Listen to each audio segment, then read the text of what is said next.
Okay, so good evening, Surjit Dami, teacher of meditation on the formless and spiritual enlightenment.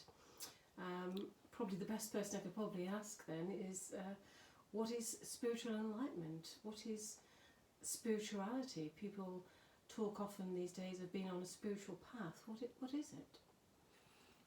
Spiritual path.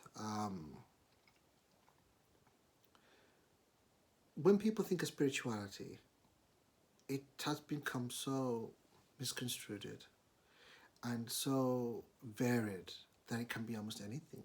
I mean, nowadays you have anything from spiritual books to spiritual posters, spiritual pictures, spiritual TV programs, spiritual objects, spiritual cards, spiritual stones and crystals and spiritual songs. And the list is endless, really. And spiritual food and spiritual drinks. It's a whole marketplace, and that's what spirituality has become. It's become a marketplace. But the essence of spirituality is what is in the name, the spirit, without form, the limitless self. And that which is without form is limitless. That is what spirituality is limitless. And everything else is just limited. It's nothing to do with spirituality. So how do we become more spiritual then? What do we do? I mean, I can see that we might be hijacked and taken down certain paths that probably aren't true spirituality. How do we become more spiritual? I think the intention of being more spiritual is almost like how do you become more human? The idea sometimes when people think I'm more spiritual than you, or more holier than thou, to say, is that's a bit of a slight ego slant to it, where you try to prove that you are more spiritual than the other person, and that is actually going against it. Spirituality is not something that you can show to others through external clothing or what you read or what you eat. Spirituality rather is who you are. It's like how do you prove to someone you are more human? You don't grow another 2 arms or 2 pair of legs or 2 ears. You are human.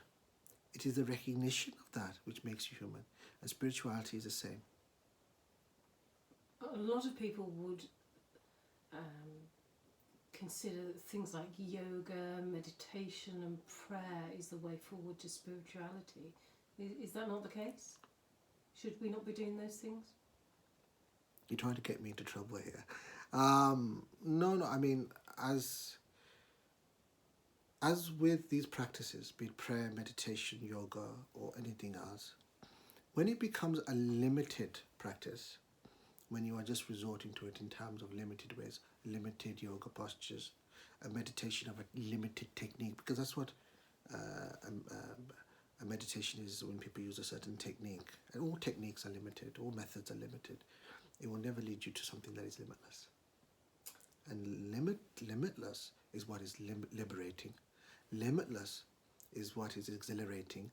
And limitless is otherwise it's like a bird holding onto the little twigs when it hasn't relished the open sky, the boundless open sky. It needs to have the knowing of its own wings and how to use them.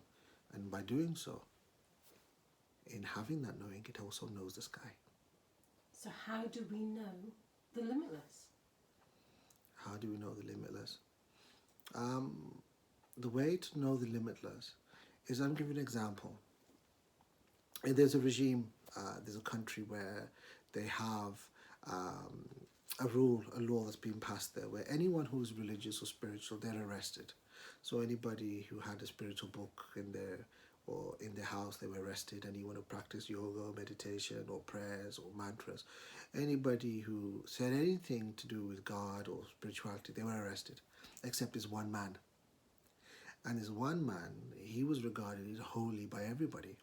But every time the police would arrest him, they had no evidence against him because he had no scripture.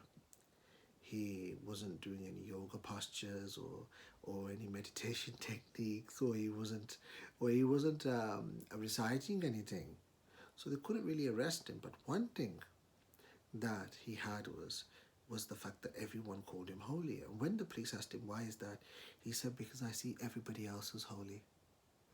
How beautiful is that? He said, I see everybody else as holy. He said, when I see the person living next door, he said, I see him as Buddha. The man in the opposite side of the street, I see him as Jesus. You see, for that is his world, is his perception, his knowing. When you are for that knowing, and everyone becomes a walking scripture, there is no place that is not holy. There is no moment that is not sacred. You see, that becomes its meditation. The earth, the sky, the moon, these all become a part of the world in which he is already existing and was existing prior to that as well. It is a beautiful place where nothing exists except that limitless self. Nothing can shackle him, nothing can tie him, and no person could imprison him, because that limitless was his spirituality. It's being rather than doing. Not being, knowing. When you know, you already are. It is our doing which is the undoing of ourselves. Thank you. Thank you.